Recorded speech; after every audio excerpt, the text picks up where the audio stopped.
Ngaha turaje Nyagasani twitabira ingoma y'urukundo ku izina ry'Imana Data na Mwana na Roho Mutagatifu, amen.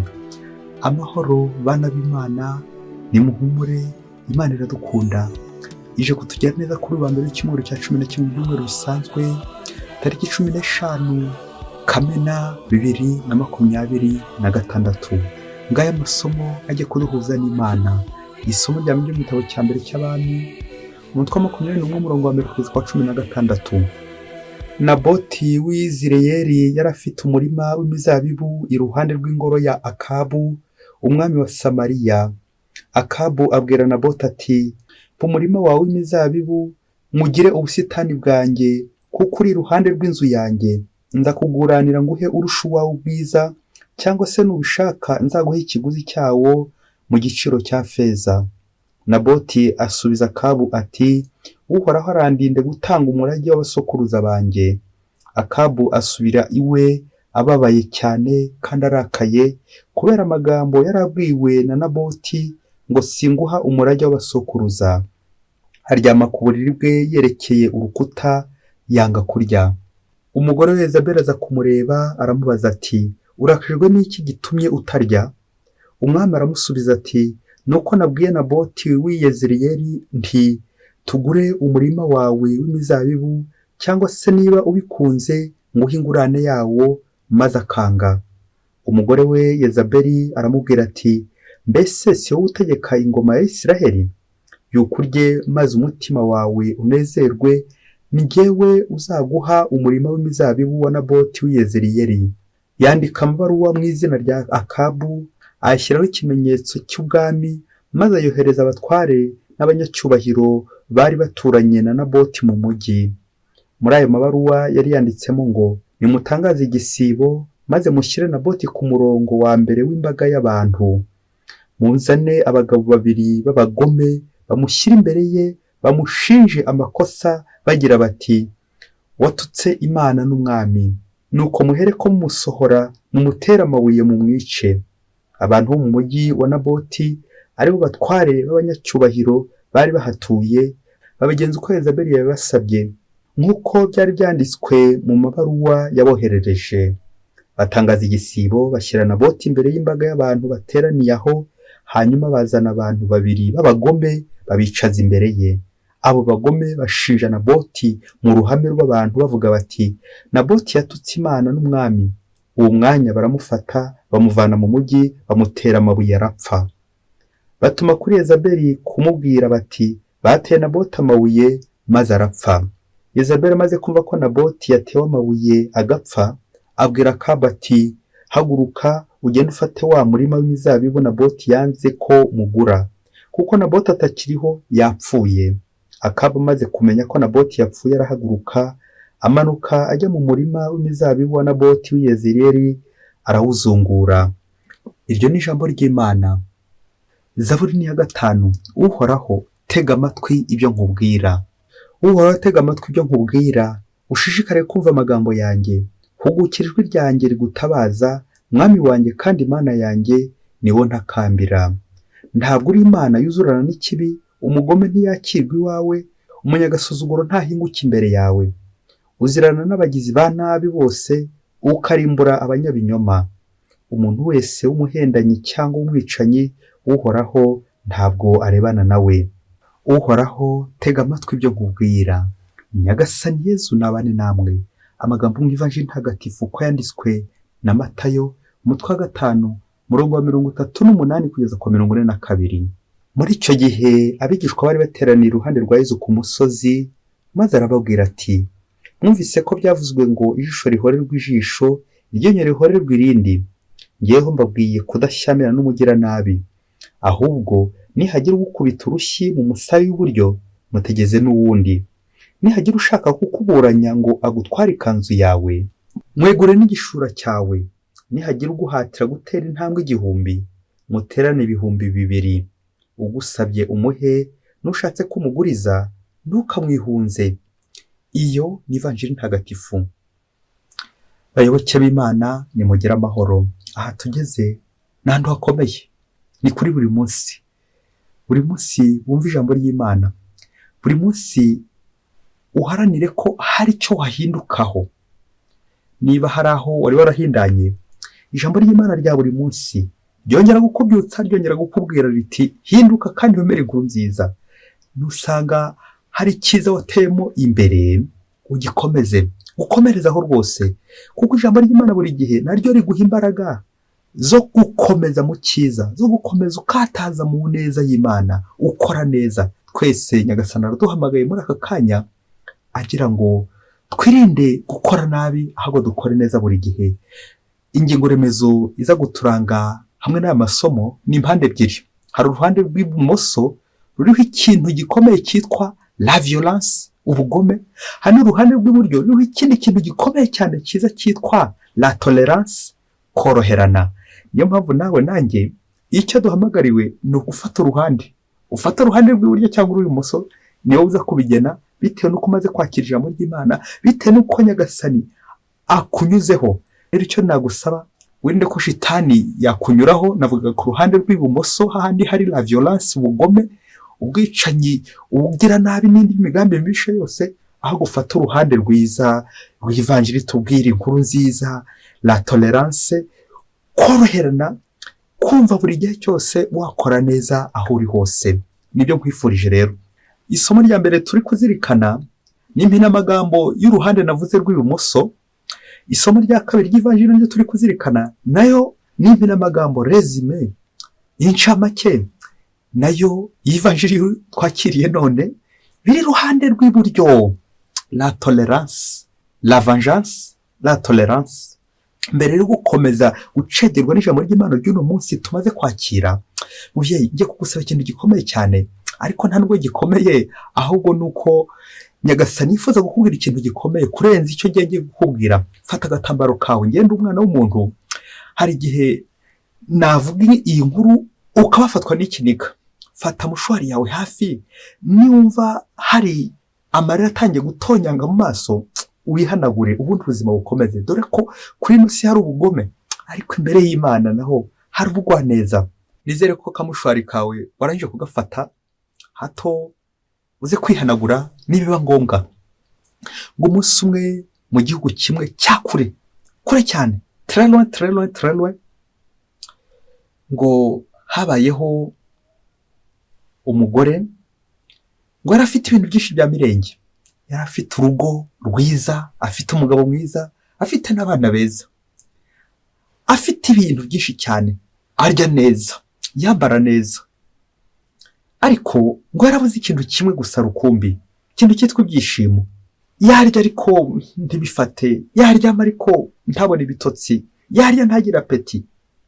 Igihe kimwe kiza kujya noneho biza kurabura, araremba, ararwara, araremba. Umugabo ngo yaramukundaga cyane, amuvuza hirya no hino, abaganga benshi abazengurukamo, ibitaro byinshi bishoboka abizengurukamo, ariko bapima umugore bakabura indwara. Bajya kumupima bakabura indwara neza, bibera ikibazo urugo. Urumva batakaje amafaranga menshi bamuvuza, ariko bikanga. Umugore bigeze aho ngaho nawe yibaza, kuko ndabigenza nte, biragenda bite? Urugo neza nanjye kuvuga ari ubumwaku, kubera ikibazo kitari gisobanutse hari kiri muri urugo.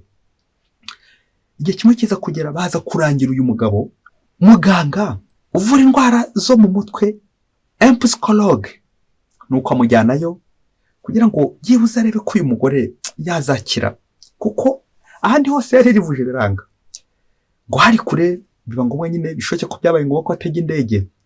Nuko wa mugore ajya kwivuza, amara igihe kirekire ari kwivuza kuri uwo muganga wa roho, psychologue. Ariko n'ubundi kuzagera igihe batangira kuganira bikanga.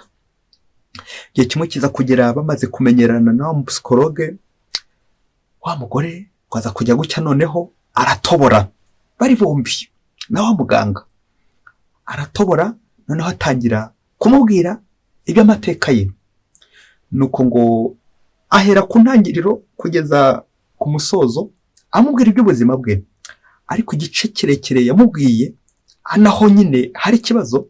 Nuko baramubwira ati, umunsi umwe rero naragiye njya kwiha Imana, binarangira koko bikunze, mba umubikira.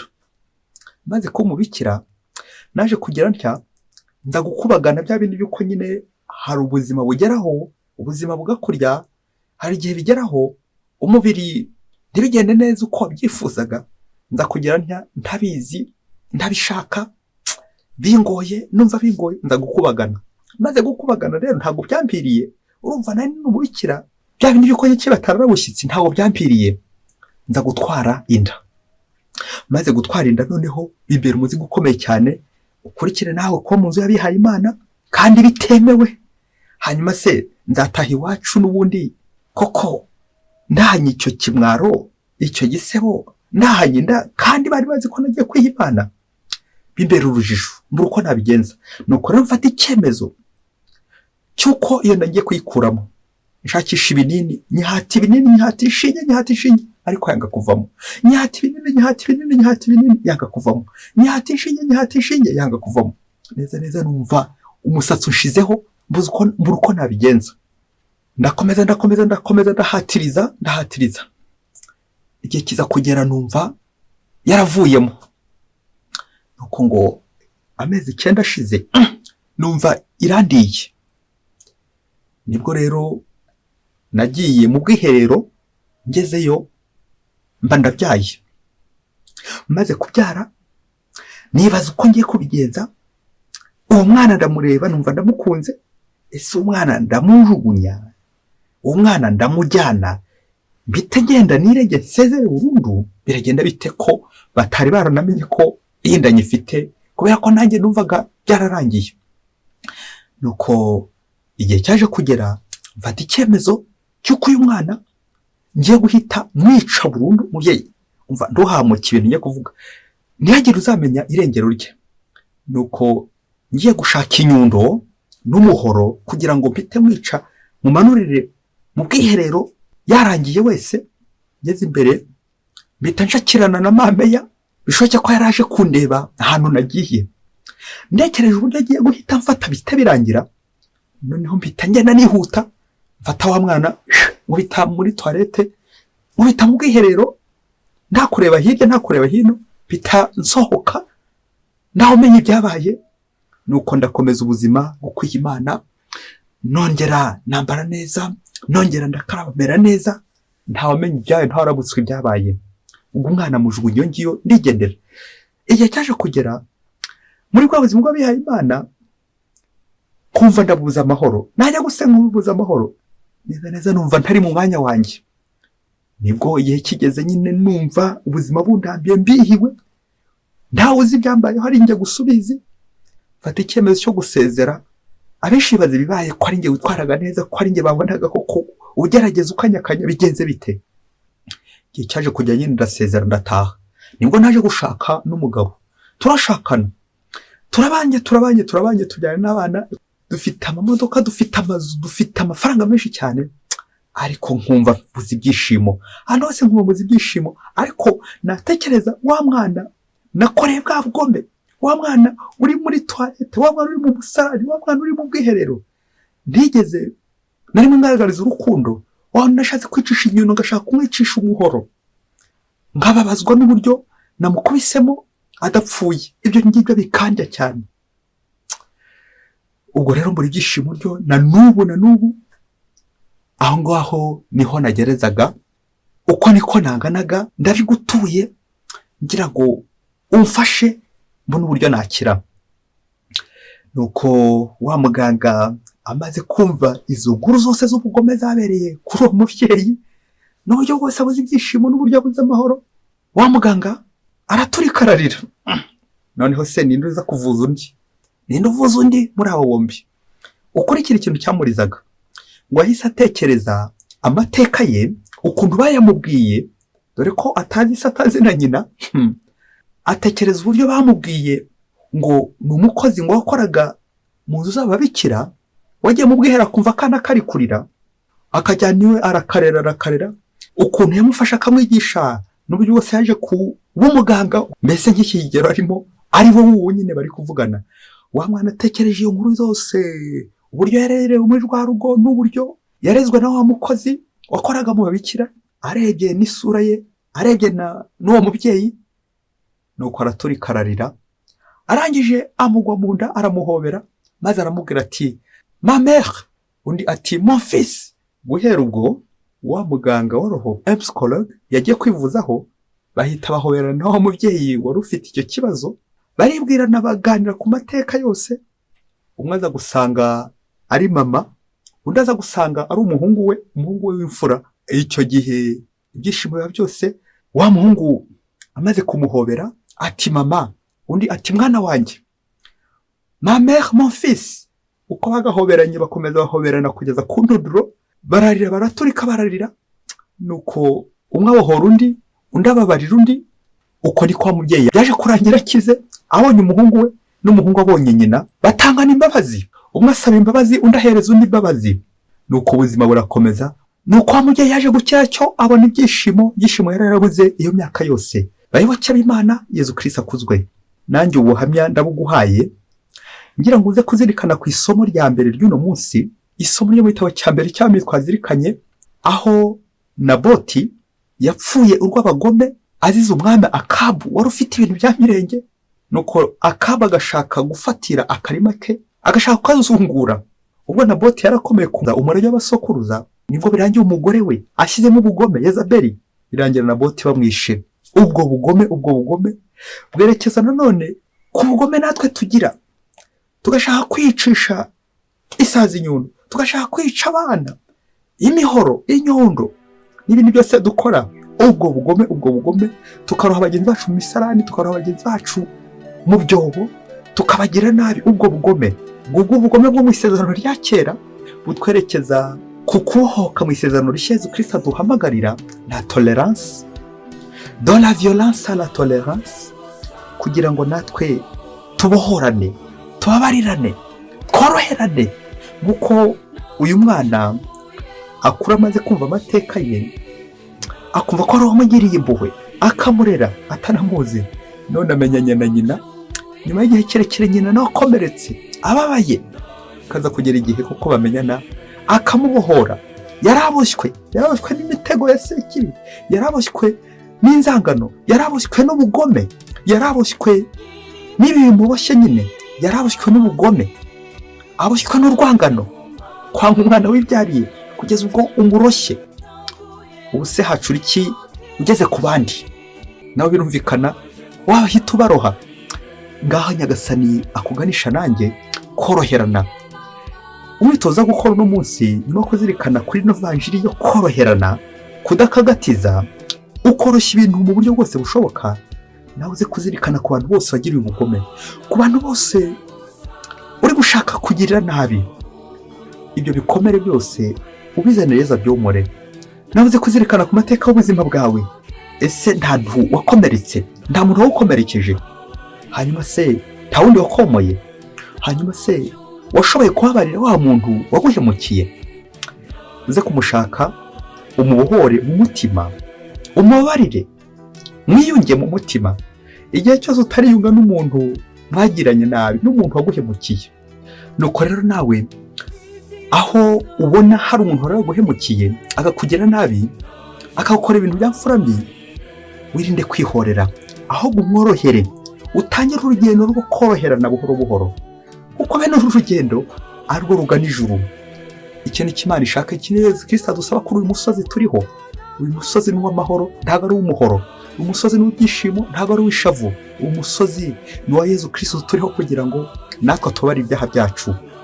Ubugome bwacu Nyagasani, ubugiranabi bwacu Nyagasani, turabugutuye muri aka kanya kugira ngo utubohore, utubabarire, uturinde inzangano, uduhe kugukunda, dukunde bagenzi bacu buri munsi nk'uko nawe udukunda buri munsi. Amen. Isi Imana ibahe umugisha. Imana Data na Mwana na Roho Mutagatifu. Amen. Padiri Masomo Ladislas wa Diyosezi ya Cyangugu.